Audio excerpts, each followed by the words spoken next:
Ken Trahan with Lenny Vangilder. It's our First NBC Bank weekend preview brought to you by First NBC Bank with 35 locations throughout the greater New Orleans area and beyond. That's First NBC Bank, proud sponsor of SportsNola.com. The weekend gets an early start with Thursday night football and then a Friday night college game. On Thursday night, the New Orleans Saints, of course, hosting the high-flying Atlanta Falcons, who are 5-0 coming in. The Saints at 1-4. As a result of the records and the way these two teams have played, Lenny, it looks like a mismatch. But, as we know, when the Saints and Falcons get together, you kind of throw the records out the window. It's cliche, but you're right. It does. I mean, remember a couple of years ago, I guess it was, the Falcons came in here, was it 3 years ago? They came in here 9-0. Saints knocked them off. So, yeah, anything is really possible when these two teams get together. Of course, the short week and how you deal with that and the injury questions and how that's going to affect things. Could be some impact on both sides there. We'll have to obviously wait and see until Thursday night who's up and who's down and who's able to play. Yeah, in a short week, it's hard to get people back. It's possible that Armstead would be back, which clearly would upgrade the Saints' offensive line. With all due respect to Andrews Pete, Marcus Colston not likely to play with his shoulder problem. But again, we'll see. Again, in a short week, it's hard to heal up quickly enough to be able to play. It is, especially if you got hurt on Sunday. But Armstead was already out. Same thing with Jari Evans. I mean, is it a possibility we see him on Thursday night as well? So Marcus Colston, I think, less of a chance. There's been reports out there about the degree of his shoulder injury. Of course, we're not getting any definitive information on that, although apparently the Saints have brought Joe Morgan back. So let's see just, again, how all that plays out.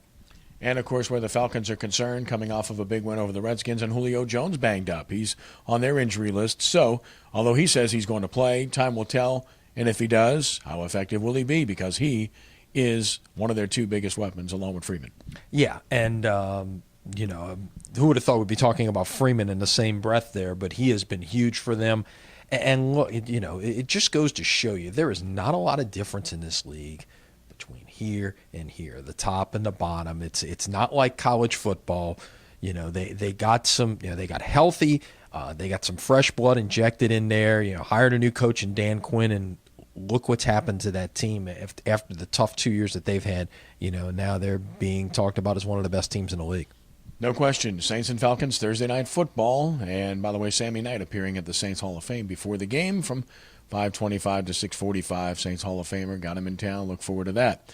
Friday night, it will be Tulane against Houston in American Conference play. Houston's awfully good. Their offense putting up tremendous numbers. Tulane's offense not putting up numbers at all. And now they'll be without their key component, their quarterback, Tanner Lee.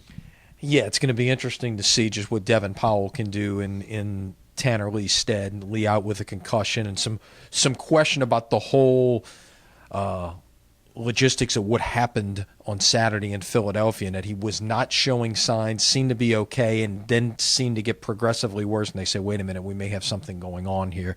And then they took him out. It wasn't look like he took one specific hit and they went and examined it, but it was, I think it was some of his decision making that made him realize that there might be a problem there.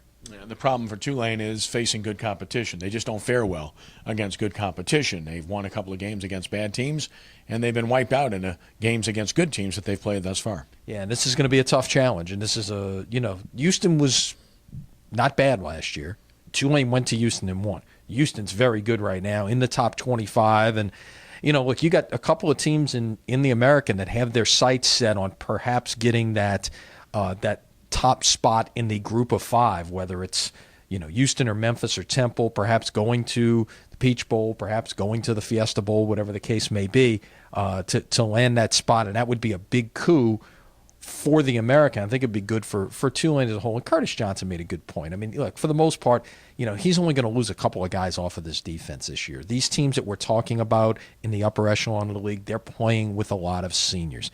That's the type of team Tulane's got a chance to be in a year or two or so, he thinks. He hopes. We shall see. LSU, of course, with a big game at home against Florida, unbeaten teams in the SEC. The big story of the week, of course, Will Greer out for the year now. PED usage suspended. Harris is in. He's more of a runner. Florida's good defensively against the run. This will be an intriguing contest.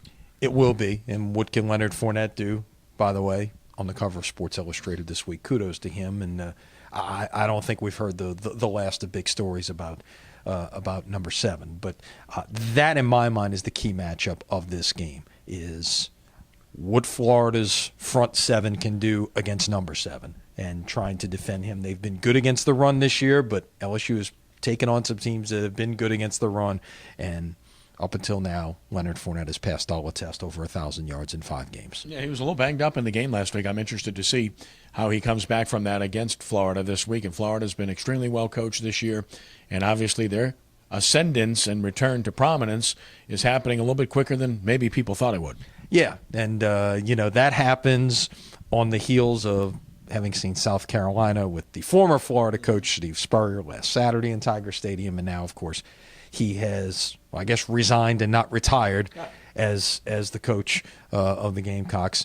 We're going to see him somewhere. I don't know if it'll be back on a sideline, but if it's not, it may be with a suit on and doing some TV analysis, because he's in no shortage for words. Unless there's more than meets the eye, I don't like the move he made. I don't think you quit in the middle of a season under any circumstances, unless there were mitigating circumstances that we don't know about. The line about recruiting and they're killing us in recruiting, saying I'm not going to be here in a few years. Well, it's the same thing when the year's over anyway. So, plus then you have a chance to truly search for a replacement. So unless there's something here that we haven't seen, I don't like the move. The one thing that's happening out there, and this is part of what I don't like, is you're seeing these moves happen earlier and earlier to give teams and universities a chance to be out front and get the best coach. We saw it 4 years ago at Tulane with Bob Toledo. The move was made at midseason, gave them a chance to kind of get their ducks in a row. They could be almost first in line to try to make a hire. And that's what I'm not crazy about. I don't think you're going to see permanent coaches starting to get hired in midseason, but at least it gives you a chance to know, hey, we're out there, because you've seen several moves on that front here in the last few days. You know, the USC job open, South Carolina, UCF kind of deciding what they're going to do, that George O'Leary's going to coach and not be the AD. Other moves like that happening, and it's, we're at the halfway point of the season. I mean, those are the types of things we talked about in late November, not early October.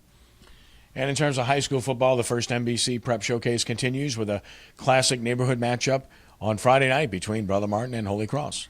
Should be a great atmosphere, a great crowd, and a good game between two teams, each with one loss in the Catholic League. You've got a log jam there.